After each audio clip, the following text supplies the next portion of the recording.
Bismillah, walhamdulillah, hadirin, hadirat, para pelajar yang dirahmati Allah Subhanahu Wa Taala. Seterusnya, saya akan membicarakan hadis dirayat dari sudut bidang matan. Terdahulu, saya membicarakan dari sudut sanad dan rawi. Kali ini, kita akan tengok dari sudut matan.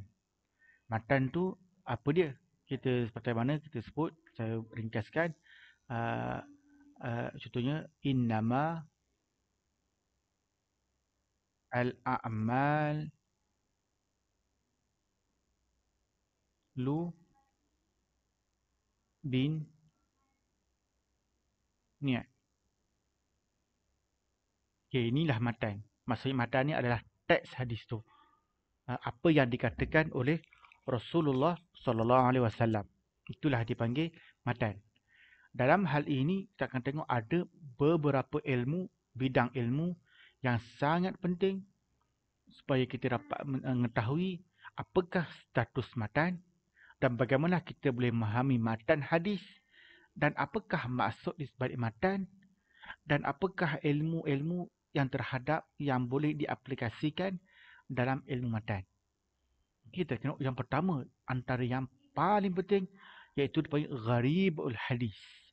Gharibul hadis. Kalau bahasa literalnya gharib tu pelik lah. Hadis yang pelik. Hadis yang pelik itu ataupun maksud dia ilmu yang berkaitan dengan penjelasan maksud perkataan dalam matan hadis yang rumit serta sukar untuk difahami.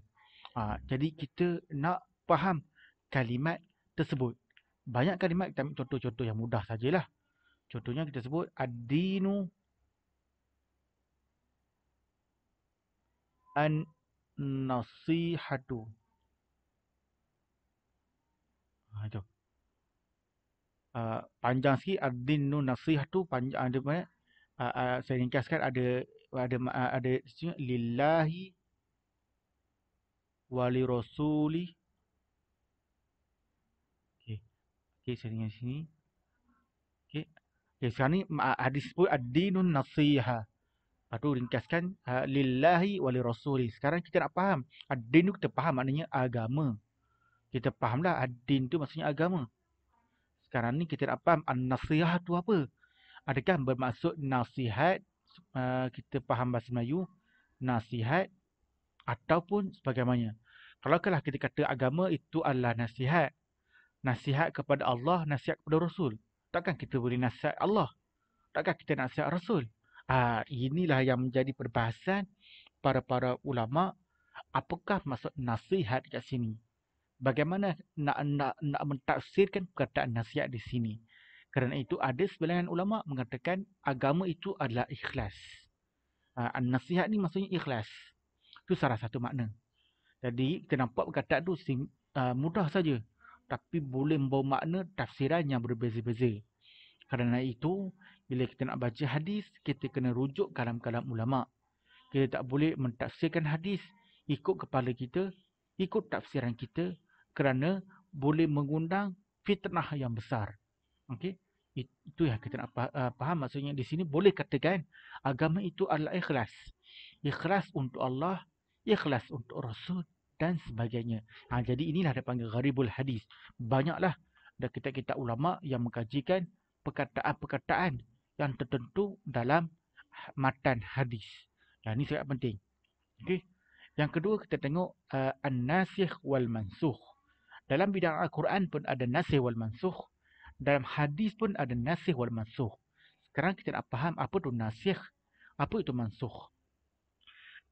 Secara umumnya ilmu yang mengkaji tentang hadis yang datang kemudian sebagai penghapus. Okey, nasikh ni maksudnya hadis yang datang kemudian. Hukum dia datang kemudian. Okey, yang bertentangan dengan kandungan yang datang terlebih dahulu al-mansukh. Okey, dah siap beritahu. Okey, maksudnya kat sini ini kemudian ini letak nombor lah, ini datang kemudian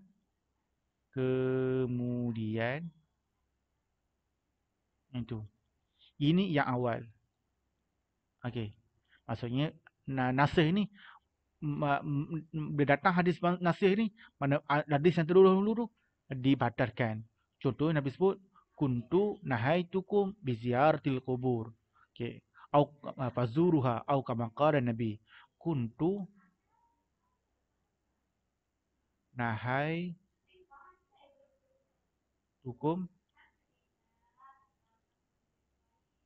biziarah al-qubur. Sorry lah kalau tulisan tak jelas. Kuntu nahaitukum biziaratil qubur. Dulu aku larang kamu ziarah kubur. Dulu. Ini dipanggil mansuh. Okey. Mansuh. Okey. Selepas tu Nabi sebut pula fazuruha. Fazuruha. Maka sekarang kamu ziarahlah. Yang fazuruha di sini dipanggil nasikh. Ini contoh satulah supaya pelajar nampak nasikh tu di mana, mansuh tu di mana. Pentingnya ini supaya kita nak dapat faham. Dalam hadis ni adalah sumber hukum. Supaya kita dapat faham, supaya kita tahu apakah hukum yang terdapat dalam hadis. Jadi kita kena baca betul-betul. Kadang-kadang kita baca satu hadis, kita tahu benda ni haram. Misal katalah. Tapi hadis mengatakan benda ni boleh dibenarkan. Contoh. Ada yang ada hadis pada awalnya tak boleh. Pada awalnya boleh. Datang hadis kemudian tak boleh. Ini banyak dan ini penting supaya kita tak terus membuat hukum apabila baca satu hadis saja kita terus mengeluarkan hukum. Kerana itu para ulama dahulu menulis kitab, menulis hadis, mengumpulkan hadis dan mensyarahkan hadis, terutamanya bila kita nak memahami hadis hukum. Inilah antara ilmu yang sangat penting dalam bidang matan. Okey, tengok lagi para pelajar. Antara hadis yang penting juga iaitu asbabul wurud. Asbabul wurud. Kalau dalam Quran dia panggil asbabun nuzul. Kalau Quran dia panggil asbabun nuzul. Kini Quran. Kalau hadis kita tak panggil asbabun nuzulul hadis, tak boleh. Kita kena panggil asbabul wurud. Wurud okey, wurud tu maksud makna yang samalah bagaimana diriwayatkan hadis. Okey. Sebab-sebab hadis tu diriwayatkan. Maksud dia, ilmu secara umumnya ilmu yang bincangkan perkara yang menjadi latar belakang. Ada hadis tu apa cerita dia? Sebab dia, kenapa hadis ni kenapa hadis ni diungkapkan? Dan pendorong suatu hadis berlaku dan apa yang perlu kita lakukan. Okey, contohnya kita baca tadi yang hadis tadi innama al-a'malu binniyat. Hadis tadi ni innama al-a'malu binniyat. Saya katalah. Okey, ini innama al-a'malu binniyat. Ini satu perkara. Jadi kita nak faham apakah huruf hadis? Siapakah yang menjadi punca ataupun faktor hadis ini diturunkan? Apa cerita dia? Dan apakah cara untuk kita melakukan hadis ini? Jadi kalau kita baca innama al-a'malu binniyat, kita faham ada cerita-cerita dia. Faman kana hijratuhu, ada seorang ada diceritakan ada seorang lelaki ini dia nak kahwin dengan seorang perempuan. Dia tujuan dia nak kahwin. Lepas tu fahijratuhu ma hajara ilai, maka hijrahnya apa yang dihijrahkan. Itu cara satulah. Jadi kita nak faham setiap hadis tu ada latar belakang dia, ada konteks dia, ada sebab dia, dan tak boleh kita pukul rata. Kerana kalau kita pukul rata ni nanti takut kita meletakkan satu hadis bukan pada teksnya, bukan pada konteksnya. Kerana bila hadis diletakkan pada dua konteks, maka berlakulah tafsiran-tafsiran yang menyimpang. Berlakulah tafsiran-tafsiran yang songsang. Berlakulah pemasuk tafsiran hadis. Yang ini penting dalam perbahasan asbab wurudul hadis. Kena baca supaya kita tahu kronologi penceritaan di sebalik hadis. Itu yang ketiga. Yang keempat, antara juga yang paling penting yang menjadi perbahasan para ulama, iaitu mukhtalaf hadis. Iaitu hadis ataupun dalam istilah lain dipanggil ta'arud. Ta'arud. Hadis percanggahan ataupun kita panggil tulis Melayu lah, uh, kontradif kontra kontra kon kontra okey, hadis kontra lah. Kontra the kontra antara hadis A dengan hadis B ni uh, macam berbeza tapi makna sama. Okey. Jadi tengok dia percanggahan, membincangkan percanggahan antara dua hadis pada maknanya yang zahir. Pada nampaknya sama tapi hukumnya berbeza-beza. Maka satu lagi menafikan. Banyak hadis, tapi saya ambil contoh yang mudah lah. Kita tengok kat sini. Banyak ada yang beza dari sudut sanad, matan, perbezaan matan. Ada yang matan yang sama, tapi kalimat yang berbeza. Kita ambil yang kalau kalimat yang berbeza. Innama al-a'malu binniyat ini jamak. Ada hadis yang lain, matan yang sama, tetapi digunakan innama al-a'mal binniyah dengan mufrad. Ini mufrad. Ini pun salah satu bentuk mukhtalaf hadis. Salah satulah. Jadi ada hadis asalnya jamak. Ni kenapa pula mufrad? Inilah yang dikaji para ulama. Inilah dibincangkan para ulama. Ni supaya kita faham. Ada pula hadis yang lain dari segi matan yang berbeza. Ada hadis yang lain. Dalam satu hadis saya tak berapa ingat.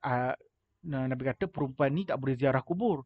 Tapi hadis lain Nabi kata boleh pula ziarah kubur. Itu dipanggil mukhtalaf hadis. Perbezaan hadis. Percanggahan sehingga boleh mengeluarkan hukum. Ini yang kita kena faham. Para pelajar yang dirahmati Allah Subhanahu Wa Taala, ilmu-ilmu ni dia saling berkait. Matan ni.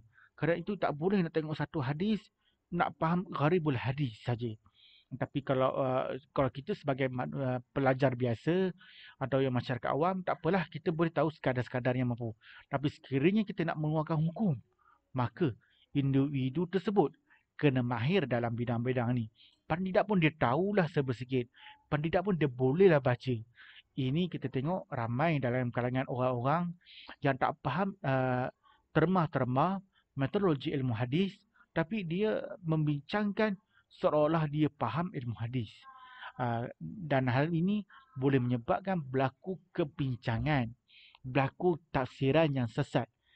Boleh menyebabkan orang faham tafsiran yang sesat. Yang inilah yang paling bahaya. Iaitu para pelajar yang dirahmati Allah Subhanahu Taala. Dalam ilmu dia ada disiplin dia. Matematik ada disiplin dia. Sains ada disiplin dia. Al-Quran ada disiplin dia. Hadis ada disiplin dia. Kehidupan kita kena ada disiplin. Bila kita ada disiplin, kita tahu ke arah mana yang kita nak pergi. Kalau kita tak tahu ke mana arah kita, kejap A, kejap B, kejap C, kejap D, masa kita ni tak terurus. Kita tak sistematik. Jadi kita kena tahu sekarang ini, di manakah minat kita, di manakah kecenderungan kita, dan apakah yang kita suka, dan apa yang nak terjadi. Mudah-mudahan dia akan menjadikan perkara yang penting yang perlu kita tahu. Okay, insyaAllah akan datang saya akan terangkan hadis